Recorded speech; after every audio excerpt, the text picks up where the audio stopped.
যখন কেউ তোমাকে নিয়ে জোক করে বা মজা উড়ানোর চেষ্টা করে, তখন এই একটা ট্রিক ব্যবহার করলে সামনে থাকা মানুষটা এমন অবস্থায় পড়বে যে পরে আর কখনোই তোমার সাথে মজা করার সাহস পাবে না। যখনই কেউ তোমার ওপর জোক মারবে, তখন একদম এমন আচরণ করো যেন তুমি কিছুই শোনোনি। তুমি বলতে পারো, একটু আবার বলবে, আমি ঠিক বুঝতে পারিনি, বা আরেকটু বুঝিয়ে বলো প্লিজ। আসলে কোনো জোককে দুবার এক্সপ্লেন করা পৃথিবীর সবচেয়ে বাজে ব্যাপার, কারণ জোক একবার বললেই ফানি থাকে, দ্বিতীয়বার ব্যাখ্যা করলে ওটার সব মজা নষ্ট হয়ে যায়। একটা উদাহরণ দিই, ধরো কেউ তোমাকে বলল, ভাই আজকাল তো দেখি একদম ফ্রি ঘুরছিস, কোনো কাজকর্ম নেই নাকি? এই সময় রেগে যাওয়ার বদলে শুধু হালকা একটা হাসি দিয়ে বলো, মানে একটু খুলে বলবে, আমি ঠিক ধরতে পারলাম না। এখন কল্পনা করো ওর মুখের অবস্থা। সে বারবার বুঝাতে যাবে, আর যতবার বুঝাবে ততই জোকটা বোকা আর বিব্রতকর হয়ে যাবে। সে শেষে নিজেই বলবে, আচ্ছা থাক, আর জোক করব না।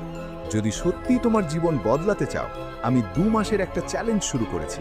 এর প্রথম ভিডিওটা আমি চ্যানেলে আপলোড করে দিয়েছি। ওটা না দেখলে এই ভিডিও অসম্পূর্ণ। ভিডিও লিংক পিন্ড কমেন্টে দেওয়া আছে।